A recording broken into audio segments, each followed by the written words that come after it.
Hey, what's up, everybody? Welcome to episode number 179 here on season number 2. And today we are getting into my stash recap August edition. So these videos are meant for educational purposes only and not meant to be taken as financial advice. You are responsible for your assets and to properly protect them. So always please do your own research. Actually, with this month, I'm actually really happy the way that my account turned out. I went up 1.85%, which last month, if you remember, I was about 2.29%. So basically I increased around like $28, which I mean isn't all that harsh, even though I didn't beat last month's return. I mean, I still was around 2% this month, which is like kind of like my target percent that I really like to hit on stash every single month. And so it's been nice to hit that the last 2 months. My delicious dividends is currently at 26%, but it did drop down below 25%. It actually hit 24% this month when I made my last bi-weekly deposit.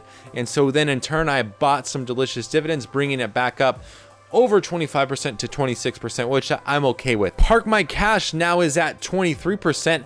Earlier on in the month, it was actually at 24%. And I was really excited to, finally have 25% into Park My Cash. But because when I made that second bi-weekly deposit, it dropped delicious dividends down to 24%. So I had to invest my $20 into delicious dividends and not into Park My Cash. So next month is the month I lay money on it that I will have 25% into Park My Cash. Cross my fingers and hope that that comes true. Last month, I was at a 11.5% overall on the entire account. And this month, I actually am sitting at 12.83% overall growth. And actually this month at one point, I broke 13% return on my entire account. My calculated year-to-date return on stash sits at 4.87%, so almost 5%. Or $67, which last month was sitting around a whopping 2.83%. So it did increase substantially from last month to this month. My account this month grows $68, which compared to last month is only $2 less than what I did gross last month, which was $70. However, if you minus the two $20 deposits that I make, you get a net growth of $28 this month, which is good to see a solid 2 months of growth. Basically, last month was at $30 and this month being at $28. Like, that's really, really stellar, especially moving into the last part of the year. Anyways, let's go ahead and just kind of real quickly jump over and look at my account on the phone. So this is my overall account right now. It sits at $1,500. You can see the total return is $172.26 with a 12.83% return. As far as my portfolio goes, I've got about 4 cents in my cash balance. Delicious dividends, like I said, is sitting at 26% with a overall 12.97% return. Park My Cash sitting at 23% with a 0.04 overall percent return. And then from there, it just kind of dwindles to the ones that I was just throwing like $20 or more in when I first started out on stash. My balance goes, it continues to grow and beat last month's, which is I'm really happy about. I wouldn't want to see one where I'm making regular deposits and it's not beating what I did the month before. Account history, which is, I guess, what is really, really interesting.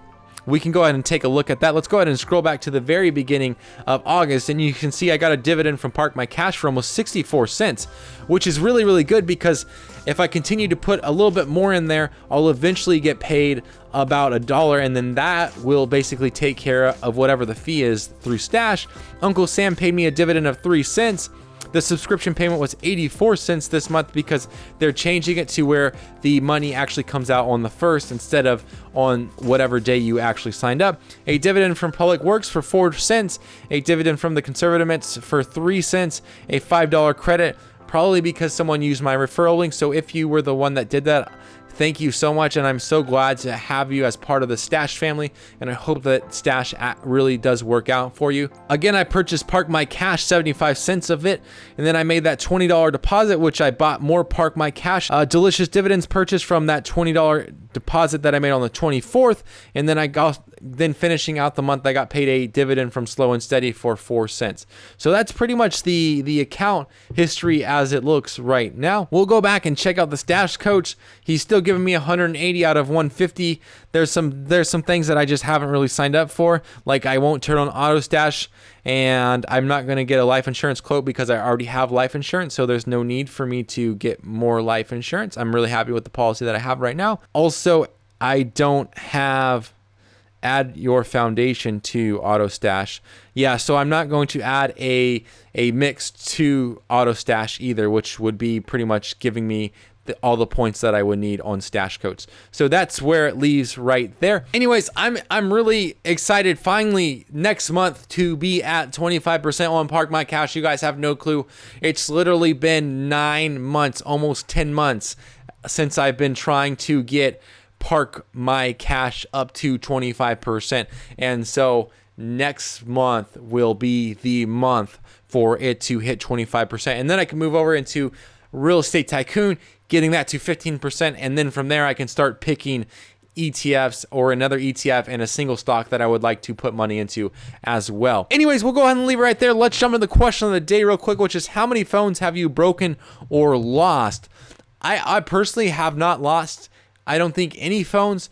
There's been a few phones that I've broken. I remember the flip phones. One time I think I got mad and I just went and I broke it backwards. That's pretty much, I think, the only phone that I've actually like broke on purpose. There's been a few cracked screens that I've had. For instance, I had a iPhone, I think 3GS or something like that. I cracked a screen on that, but that was like 4 years after the iPhone 3GS came out, so it wasn't really that big of a deal.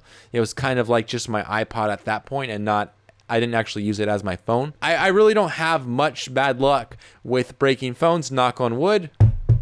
I know a few other people that do have a lot worse luck than I do, but I understand exactly that some people that's just kind of the way it works. Basically, I mean, 2 or 3 phones that I've broken or lost. I don't think I've actually lost a phone yet either.